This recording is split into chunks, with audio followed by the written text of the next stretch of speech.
আর্জেন্টিনাকে হারিয়ে দিয়েছে বাংলাদেশ। ব্যাপারটা ভেবেও কেমন এক শিহরণ চলে আসার কথা সবার মাঝে। বাংলাদেশও এখন এতটাই বড় হয়ে গেছে যে আর্জেন্টিনার মতো দেশকে হারিয়ে দিয়েছে। শুধু আর্জেন্টিনাকে হারিয়ে দিয়েই ক্ষান্ত হয়নি, হয়ে গেছে চ্যাম্পিয়ন। ফাইনালে মেসির দেশকে হারিয়ে শিরোপা নিজেদের করেছে বাংলাদেশ। ভাবছেন কি খেলা হলো যেখানে বাংলাদেশ চ্যাম্পিয়ন হয়ে গেছে? নাকি এটা কোনো ভিন্ন এক টুর্নামেন্ট যার গল্পই শোনা হয়ে ওঠেনি? সেসব যাই হোক না কেন, সোশ্যাল মিডিয়ায় যে বাংলাদেশের চেয়ে শক্তিশালী আর কেউ নেই সেটা প্রমাণ হয়ে গেছে অনেকবার।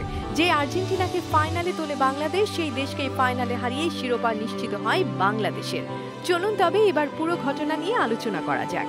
সম্প্রতি ট্রান্সফার মার্কেট একটি সোশ্যাল মিডিয়ায় পোলের আয়োজন করে, যা ফেসবুক ফলোয়ার্স কাপ নামে পরিচিত ছিল, যেখানে অংশ নেয় 64টি দেশ। ভোটের ক্ষেত্রে প্রতি রাউন্ডে দুটি দেশের জন্য রাখা হয় দুটি রিয়াকশন বাটন, যার একটি হচ্ছে লাভ, অন্যটি কেয়ার। যেখানে রাউন্ড অফ 32-তে বাংলাদেশের প্রতিপক্ষ হিসেবে ছিল নেপাল, সেখানে বাংলাদেশের জন্য বরাদ্দ ছিল লাভ রিয়াক্ট।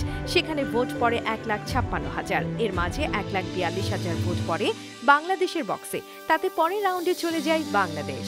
পরের লড়াইটা হয় ব্রাজিলের সাথে। জনসংখ্যায় বাংলাদেশের চেয়ে অনেক এগিয়ে থাকলেও এখানে আর পারেনি তারা। 5,15,000 ভোট পড়ে, যার মাঝে 4,81,000 ভোট যায় বাংলাদেশের পক্ষে। এতে করে সেরা 8-এ পৌঁছে যায় বাংলাদেশ। কোয়ার্টার ফাইনাল ছিল ঐতিহাসিক। এখানে লড়াইটা ছিল ভিয়েতনামের বিপক্ষে। এই দেশের সমর্থকরা বাংলাদেশকে হারাতে ব্যবহার করে ভুয়া ভোট। একের পর এক রোবট দিয়ে ভোট দেয় তারা। তবে সেই লড়াইয়ে বাংলাদেশকে হারাতে না পারলেও হয়েছে ইতিহাস। এই পোস্টে রেকর্ড ভোট হয় 1.7 মিলিয়ন, যেখানে বাংলাদেশ পায় 10 লাখ ভোট, নিশ্চিত করে নিজেদের সেমিফাইনালের টিকিট।